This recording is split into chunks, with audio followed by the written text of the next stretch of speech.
നമസ്കാരം. റാഫ്റ്റോ ക്രിക്കറ്റിലേക്ക് അവർക്കും സ്വാഗതം. നമ്മുടെ IPL ടീമുകളുടെ ശക്തി ദൗർബല്യങ്ങൾ പരിശോധിക്കുന്ന സോട്ട് അനാലിസിസ് വീഡിയോ സീരീസിൻ്റെ 4ാമത്തെ എപ്പിസോഡാണിത്. സ്ട്രെങ്ത്, വീക്ക്നെസ്, ഓപ്പർച്യൂണിറ്റീസ്, ത്രെട്ട്, സോട്ട് അനാലിസിസിലെ ഈ എപ്പിസോഡിൽ നമ്മൾ പരിശോധിക്കുന്നത് SRHനെ കുറിച്ചും രാജസ്ഥാൻ റോയൽസിനെ കുറിച്ചുമാണ്. അത് നമുക്ക് SRHൻ്റെ കാര്യം നോക്കാം. SRHൻ്റെ സ്കോഡ് നോക്കിയാൽ ബാറ്റേഴ്സായിട്ട് ട്രാവിസ് ഹെഡും അനികേത് വർമ്മയും സ്മാരനുമുണ്ട്.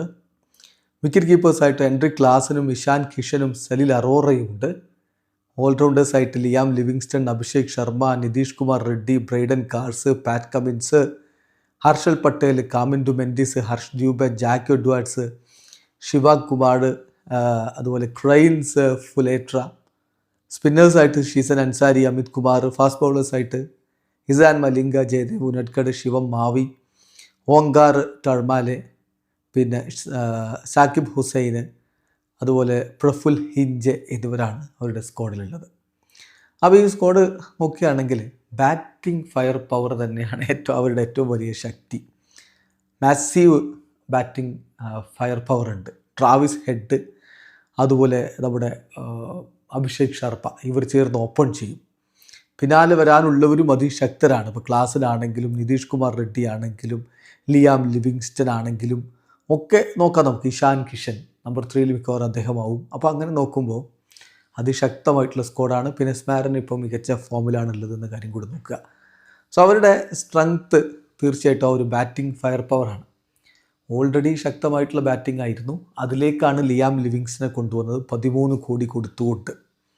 എക്സ്പ്ലോസീവ് പ്ലെയറാണ്. പക്ഷേ കഴിഞ്ഞ തവണ അദ്ദേഹം ഫ്ലോപ്പായിരുന്നു എന്ന കാര്യം ഞാൻ മറക്കുന്നില്ല. പക്ഷേ അദ്ദേഹം ക്ലിക്കായി കഴിഞ്ഞാൽ ടീമിന് കൂടുതൽ ഗുണം ചെയ്യും. സോ കഴിഞ്ഞ തവണയും ഇങ്ങനെയൊക്കെ തന്നെ ആയിരുന്നല്ലേ SRHൻ്റെ ബാറ്റിങ്? എന്നിട്ട് ഫ്ലോപ്പായില്ലേ എന്ന് ചോദിക്കാനുണ്ടാവും. ഉണ്ട്, അത് സമ്മതിക്കുന്നു. പക്ഷേ ഇത് ക്ലിക്കായാൽ ഏത് സൂപ്പർ ബൗളിംഗ് നിരയും അടിച്ച് തകർക്കും. പിന്നെ ഇപ്പോൾ ഡൊമസ്റ്റിക് ടാലൻറ്റ് ഡെപ്ത്ത് അത് നമുക്ക് എടുത്ത് പറയേണ്ടത്. ഇപ്പോൾ പുതുതായിട്ട് അവർ സലിൽ അറോറയെ കൊണ്ടുവന്നു. അതുപോലെ ക്രൈൻസ് ഫുലേട്രയെ കൊണ്ടുവന്നു. അദ്ദേഹം ലെഫ്റ്റ് ആം റിസ്റ്റ് സ്പിന്നറാണ്. പിന്നെ ഇൻ്റർനാഷണൽസ് ഇപ്പോൾ ഇന്ത്യൻ താരങ്ങൾ തന്നെയായിട്ടുള്ള ശിവം മാവി ഉണ്ടായിരുന്നു. അതുപോലെ തന്നെ OC pace bowling allrounder Jack എഡ്വാർഡ്സിനെ കൊണ്ടുവന്നിട്ടുണ്ട്. അപ്പോൾ അങ്ങനെയൊക്കെ നോക്കുമ്പോൾ ഒന്നുകൂടി അവർ ശക്തി വർദ്ധിപ്പിച്ചിട്ടുണ്ട് എന്നുള്ളതൊരു യാഥാർത്ഥ്യമാണ്. സ്പിൻ ബൗളിംഗ് ഓപ്ഷൻ കഴിഞ്ഞ തവണ വല്ലാതെ ഒരു ബുദ്ധിമുട്ടിയിരുന്നു. രാഹുൽ ചാഹറിനെ അവർ അങ്ങനെ ഉപയോഗപ്പെടുത്തിയില്ല. ഷീസൻ അൻസാരിയാണ് ഉപയോഗപ്പെടുത്തിയത്. ഇപ്പോൾ ഏതായാലും റിസ്റ്റ് സ്പിന്നേഴ്സായിട്ടുള്ള ഫുലേട്രയെ കൊണ്ടുവന്നിട്ടുണ്ട്. ഒപ്പം ശിവാങ് കുമാറിനെയും കൊണ്ടുവന്നിട്ടുണ്ട്. പ്ലസ് അമിത് കുമാർ, അദ്ദേഹം ഒരു പ്രോപ്പർ ലെഗ് സ്പിൻ വെറൈറ്റിയാണ്. അപ്പോൾ ഇത് ബൗളിംഗ് കഴിഞ്ഞ തവണത്തേക്കാൾ ഇമ്പ്രൂവ് ആയിട്ടുണ്ട് എന്ന് തന്നെ പറയേണ്ടി വരും. ബട്ട് സ്റ്റിൽ ചില കൺസേൺസ് ഉണ്ട്. മുഹമ്മദ് ഷാമി പോയതിന് പകരം ആരെയാണ് നിങ്ങൾ അതുപോലെ ഉപയോഗപ്പെടുത്താൻ പറ്റുന്ന ഒരു ബൗളർ ഉള്ളതെന്ന് ചോദിച്ചാൽ മറുപടിയില്ല. ശരിയാണ്, പാറ്റ് കമിൻസ് ഓൾറെഡി അവിടെയുണ്ട്. പാറ്റ് കമിൻസിനോടൊപ്പം നിന്നുകൊണ്ട് അത്തരത്തിൽ കാര്യങ്ങൾ കൊണ്ടുപോകാൻ ആർക്ക് കഴിയും? പിന്നെ അവർ ജയദേവ് ഉനഡ്കഡിനെയും ശിവം മാവിയെയും ഒക്കെ ഉപയോഗപ്പെടുത്തേണ്ടി വരും. പലപ്പോഴും വളരെ വളരെ എക്സ്പെൻസീവായിട്ട് അവർ മാറാറുണ്ട് എന്നുള്ളതും നമുക്കറിയാവുന്നതാണ്.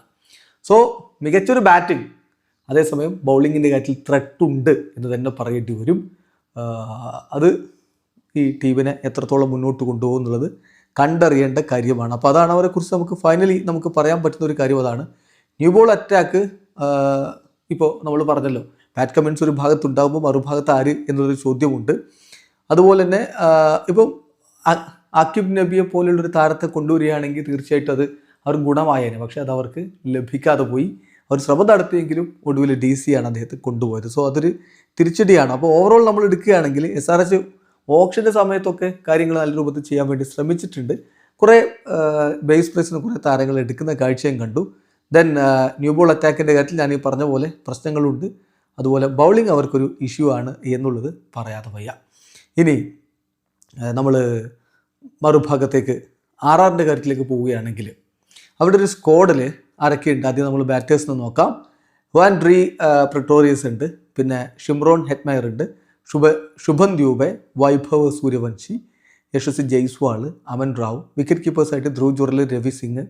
പിന്നെ ഓൾറൗണ്ടേഴ്സായിട്ട് Donovan Ferreira, Ravindra Jadeja, Sam Curran, Riyan Parag, Yudhvir Singh.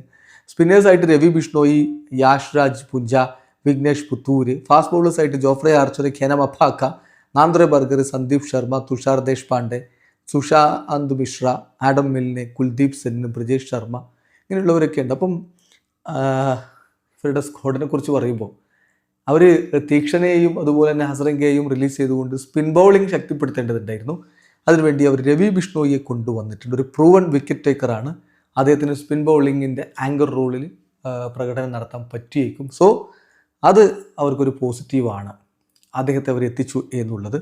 പിന്നെ പേസ് ബൗളിങ്ങിലേക്ക് അവർ ഡെപ്ത് വർദ്ധിപ്പിച്ചിട്ടുണ്ട്. ഇപ്പോൾ ആഡം മിൽനെ കൊണ്ടുവന്നു. ഇപ്പോൾ ജോഫ്രെ ആർച്ചർക്ക് ഒരു പരിധിവരെ ഒരു കവർ കൊടുക്കാൻ പറ്റിയേക്കും. പിന്നെ ഡൊമസ്റ്റിക് ഓപ്ഷൻസ് കുൽദീപ് സെന്ന് അവിടെയുണ്ട്.